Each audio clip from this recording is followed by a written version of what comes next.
This example challenges you with integration part more than actually understanding double integrals. Again, we have integral and integral. X is from 0 to 2, y is from -1 to 1. So choose which one would you prefer to do first. Both are actually fine. If you look at the x squared plus 4 at the denominator and choose it to be u, this will be part of the du. So the part with x will require u substitution. But y squared is standing by itself, that one doesn't need any complicated rules except power rule. So maybe let's do dy first. Then I will put -1 and 1 inside. dy goes first. dx will wait from 0 to 2. And the function inside is xy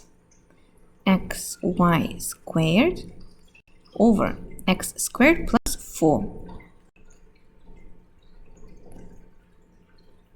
Where y is the only variable here, specifically y squared, x squared. Let's integrate that. Integral from 0 to 2 is waiting. X over x squared plus 4 is a constant, right? So just copy it. But y squared becomes y cubed over 3 bar from -1 to 1 dx. dx will be waiting. We're still waiting to integrate with respect to x from 0 to 2. So x over x squared plus 4 is now multiplied by a constant, which is 1/3 minus -1/3. I was almost happy that it becomes 0, but it's not. That would be way too easy for integration example. Do you know why it became minus minus? Minus is in the formula. And then minus inside of the cube gives you one more minus, unfortunately. It'd be nice to have 0. That would be cool. 1/3 plus 1/3 is 2/3. Let's kick it out of the side of the integral, and now you have a typical integral from the calculus 1 or 2 class where we teach u substitution.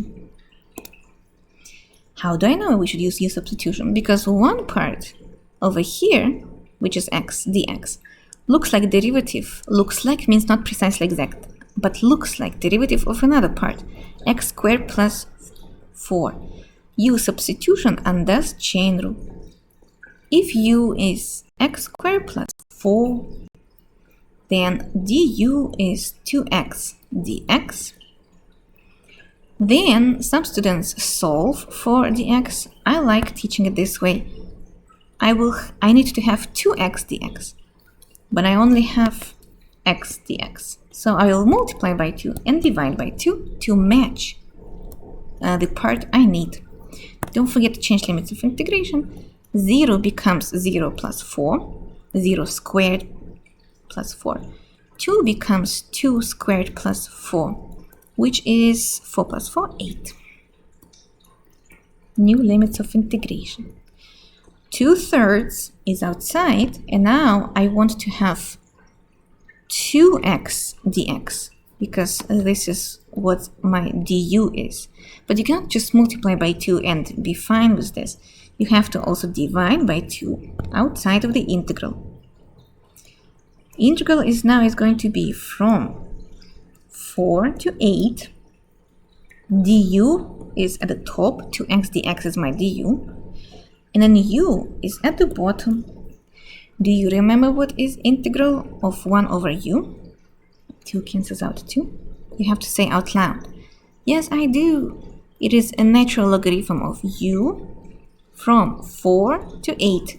Remember that these are my u's, so we don't go back to the accentation anymore. If you want to go back to accentation, then don't change limits of integration and keep them as 0 and 2.